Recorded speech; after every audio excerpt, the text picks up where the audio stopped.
आबिद कहता कि मुझे अपनी बीवी जो है बुरी लगने लगी और उसके बरक्स मेरी जो साली थी, जो मुझसे बड़ी भी थी और उसके 2 बच्चे भी थे, तलाक याफ्ता थी, मुझे उससे मोहब्बत हो गई। अस्सलाम वालेकुम, कैसे हैं आप लोग। मैं हूं आपके साथ अदनान और आज एक ऐसी फैमिली की कहानी सुनाने जा रहा हूं जिसमें एक मर्द अपनी ख्वाहिशात को पूरा करने के लिए हर जगह पे चक्कर काट रहा है।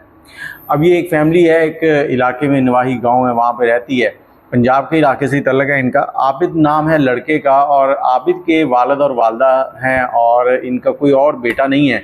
और ये घर है जो आबाई घर है, इसमें 2 पोर्शन है, एक नीचे वाला एक ऊपर वाला। नीचे आबिद और उसके वालिद रहते हैं और ऊपर वाले पोर्शन में आबिद के चचा चची और उनकी 2 बेटियां रहती हैं। बड़ी बेटी जो थी उसको चंदा कहकर बुलाते थे और छोटी बेटी जो थी उसको महानूर कहते थे।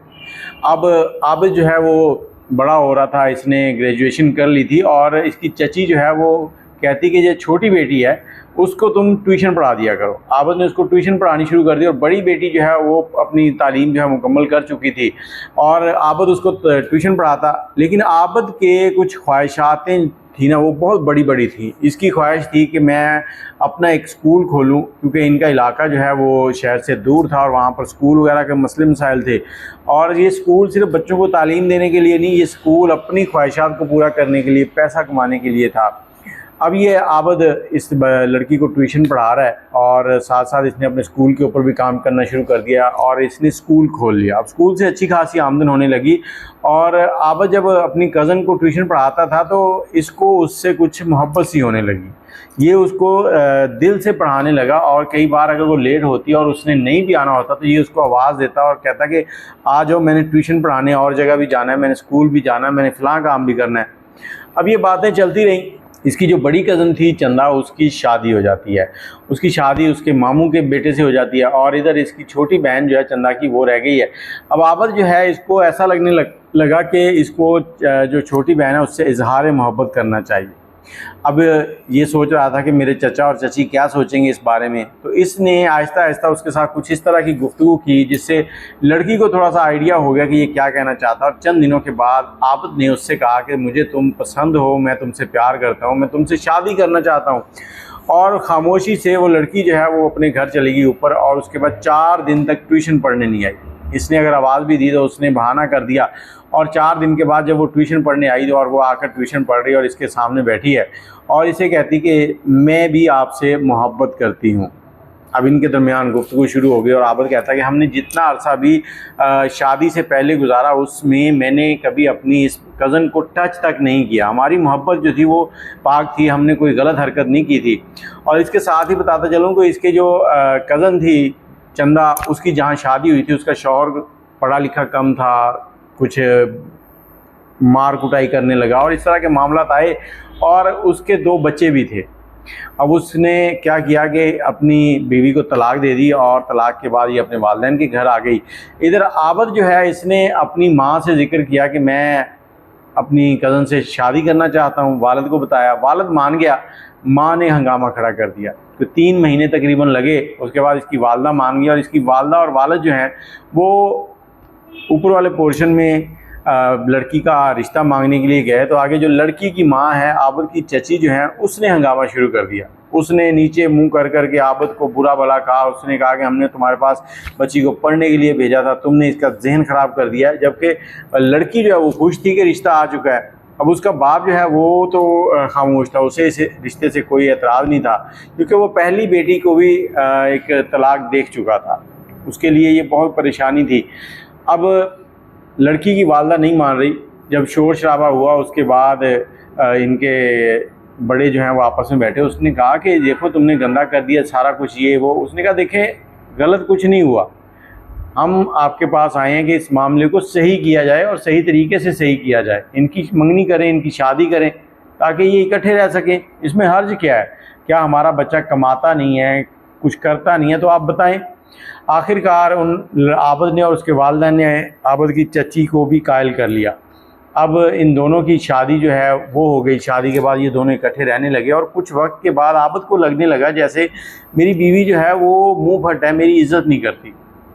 अब इज़्ज़त नहीं करती क्योंकि जब भी उसने आना तो बराबर की बातें होती थी, क्योंकि जब प्यार मोहब्बत था तब फ़ोन पे बातें करनी, एक दूसरे के साथ गुफ्तगू करनी और एक दूसरे को ये कहना वो सब के अंदर जो प्यार था ना वो दब गया था और इनके दरमियान फ्रेंकनेस ज़्यादा हो गई थी। अब उसको लेते हुए लड़की जो है लाइट रहती थी, वो इसके साथ मजाक हंसी सब कुछ कर लेती, लेकिन इसके बरक्स जो आबद है वो ये ढूंढ रहा था कि ये मेरी रिस्पेक्ट नहीं करती। और इसकी जो कज़न चंदा थी वो अपने 2 बच्चों के साथ कई बार नीचे आ जाती। चंदा जो है उसको अफसाने पढ़ने का, नावल पढ़ने का इस तरह का बड़ा शौक़ था और कई बातों पे बातें करने का। और आबद और चंदा जो है वो अक्सर बैठे होते और ये अपनी बीवी को कहता है यार चंदा के लिए और मेरे लिए चाय बना दो। वो बना देती थी, लेकिन आहिस्ता आहिस्ता इसकी बीवी जो है इससे उलझने लगी। उसको अपनी बहन का आना भी बुरा लगने लगा और उसने फिर अपने शौहर से कहना शुरू कर दिया कि मुझे अलग घर लेके दो। अब आबद ने 2 ब्रांचें बना रखी थी, एक उसी गांव में एक दूसरे गांव में, तो दोनों ब्रांचें अच्छी चल रही थी और इनकम भी अच्छी आ रही थी। आबद कहता कि देखो मैं अपने वालिदैन को नहीं छोड़ सकता इस तरह से। अब इनके दरमियान लड़ाई झगड़े रहने लगे, हर बात पे नोक टोक। तो आबद के वालिदैन जो है उसे कहते बेटा दूसरी गली में इसको मकान ले दो, अलग रहना है तो रहने दो, कोई मसला नहीं है। अच्छा, आबद ने उसे कहा कि ठीक है चलो। आबद ने एक मकान लिया और 3-4 महीने लगे और कहता मैंने उसकी पेमेंट जो है वो कर दी और उसके बाद वो मकान हमारे नाम हो गया और हम उधर शिफ्ट हो गए। अब कहता कि मैंने जब स्कूल से निकलना तो मैंने सीधा अपनी माँ के घर जाना, अब्बा के घर जाना, और उसी घर में ऊपर वाले पोर्शन में चचा और चची और उनकी बेटी चंदा रहती थी। अब मेरी उससे गुफ्तगू भी हो जानी। अब मेरी बीवी जो है उसको मेरे माँ बाप के घर जाना अच्छा नहीं लगता था। अब मुझे ये लग रहा था कि ये मेरे माँ बाप से अलहदगी इख्तियार करना चाहती है। मैंने इसको समझाया कि मैं अपने माँ बाप को नहीं छोड़ सकता, उन्होंने मुझे पाला पोसा सब कुछ किया है, मैं उनका इकलौता बेटा हूँ, तो मैं उनसे अलहदगी नहीं कर सकता। तुम इस चीज़ पे ज़ोर ना दिया करो, ये ना हो कि हमारे मामला ख़राब हो। इसके बरक्स इसकी बीवी जो है इसे कुछ कहते कहते खामोश हो गई और बात ख़त्म हो गई। कुछ दिनों के बाद चंदा जो है वो इनके घर आती है, बैठे ये नावल पढ़ रहे हैं और आपस में बातें कर रहे हैं, और इसने अपनी बीवी से हस्बे मामूल कहा कि मेरे लिए और चंदा के लिए चाय बना दो। तो उसने गुस्से से कहा कि मेरी तबीयत ख़राब है, ख़ुद बना लो। उसके बाद वो चली गई और कहता कि मैंने इस बात को इग्नोर कर दिया। अब कुछ दिन फिर गुजरे तो चंदा जो है वो हलीम बनाया था वो देने आ गई। वो अक्सर पहले भी दे जाती थी जब हम इकट्ठे उस घर में रहते थे, जब हमारी रिश्तेदारी ये शादी नहीं हुई थी उससे पहले भी। तो कहता वो हलीम देने आई तो इसने अपनी बहन के साथ बदतमीज़ी शुरू कर दी, उसको धक्के देकर निकाल दिया और मेरे साथ भी बदतमीज़ी कर रही थी। जब मैंने पूछा कि इस सब की वजह क्या है तो उसने मुझे कहा कि देखो मैं सब कुछ देख रही हूँ, तुम और चंदा जो है वो क्या गुल खिला रहे हो। कल भी मैंने देखा कि तुम एक दूसरे के हाथ पे हाथ मार रहे थे, जैसे तुम दोनों के एक दूसरे के साथी हो, मियाँ बीवी हो। अब ये कहता कि मैंने उसे कसम उठा के कहा कि मेरा उससे कोई ऐसा मसला नहीं है, लेकिन वो बदजुबानी कर रही थी। कहता उसके बाद मैंने उसको मारा और उसने और आगे से बदजुबानी शुरू कर दी। कहता कि हमारे अगले 10-15 दिन जो थे वो इसी तरह से गुजरे। वो किसी न किसी बात पे बहस करती थी, मैं उसको पकड़ के मारता था और इसी तरह से हमारा घर जो है ना वो डिस्टर्ब हो रहा था। और उसके बाद मैं अपने घर गया और मेरे वालिदैन और मैं मिलकर इसको समझाना चाह रहे थे कि ऐसा कोई मसला नहीं है, लेकिन इसने क्या किया कि अपनी माँ को भी बता दिया, बहन को भी गंदा किया घर में। मुझे नहीं आइडिया था कि क्या मसला है। मैं एक दिन अपने घर गया हुआ वालदा के पास, तो मैंने कहा चलें ऊपर चक्कर लगा के आता हूँ। जैसे ही कहता कि मैं ऊपर गया हूँ तो चंदा झाड़ू दे रही थी, उसके गले में दुपट्टा नहीं था और उसकी वालदा ने उसकी तरफ दुपट्टा फेंका। तो उसने जिस अंदाज से दुपट्टा लिया ना, वो अंदाज़ मुझे ऐसा भा गया कि मेरा दिल कर रहा था कि मैं चंदा से कुछ कहूँ। वापस आया हूँ, आकर सारी रात सोचता रहा हूँ और उस अंदाज ने मेरे दिल में चंदा की मोहब्बत जगा दी थी। और कहता कि जब तक मेरी बीवी ने मुझे ये बात नहीं कही थी, मेरे पास कोई ऐसे जज्बात नहीं थे कि मैं उससे शादी करूँ या क्या करूँ, लेकिन जब इसने बात की तो उसके बाद मेरे अंदर वो जज्बात शुरू हो गए। अब कहता कि मैं चंदा से मोहब्बत करने लगा। कुछ वक्त गुजरा बीवी से अलग रहना, और चंदा को मैंने एक रोज़ बैठे हुए कहा कि चंदा मैं तुमसे मोहब्बत करता हूँ, तुम मुझे बहुत अच्छी लगती हो। तो चंदा ने क्या कहता कि मुझे थप्पड़ मारा और मार कर चली गई। कहता मैंने उसको मैसेज करने शुरू कर दिए, जैसे वो आशिक नहीं होते नशई आशिक, उस तरह के काम शुरू कर दिए। आखिरकार चंदा जो है उसने भी कहा कि मुझे भी तुमसे मोहब्बत है।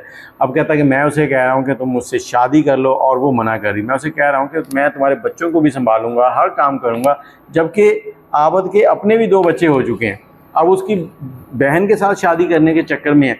अब ये सारी फिल्म चल रही है और ये आबद की कहानी है। आबद इस वक्त अपनी साली के साथ निकाह करने के लिए अपनी बीवी को छोड़ना चाहता है, उस बीवी को जिससे उसने मोहब्बत की, और मोहब्बत के बाद बड़े मुश्किल से उसके साथ शादी हुई।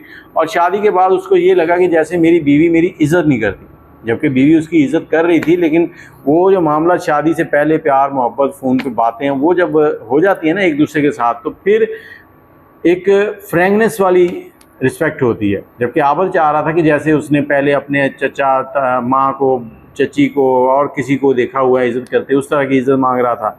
अब आबद पूछ रहा है कि वो क्या करे, लेकिन बेहतर तो यही है कि आबद को चाहिए कि अपनी बीवी से, अपने बच्चों से मोहब्बत करे, जबकि वो किसी और के बच्चों को मोहब्बत देने की सोच रहा है। आप क्या कहते हैं? अपनी राय कमेंट में ज़रूर दीजिएगा। मुझे इजाज़त दें और कोशिश किया करें कि इस तरह के मामला से दूर रहा करें। आबद कहता है कि मैं कसम खा कर कह सकता हूँ कि जब तक मेरी बीवी ने ये बात नहीं की थी कि तुम मेरी बहन के साथ इन्वॉल्व हो, तो मुझे इस चीज़ का कोई आइडिया नहीं था। उसके बाद मेरे दिल में उसकी मोहब्बत जागी और मैं उससे मोहब्बत करने लगा। बाकी आप अपनी राय दीजिएगा। मुझे इजाज़त दें। अल्लाह हाफ़िज़।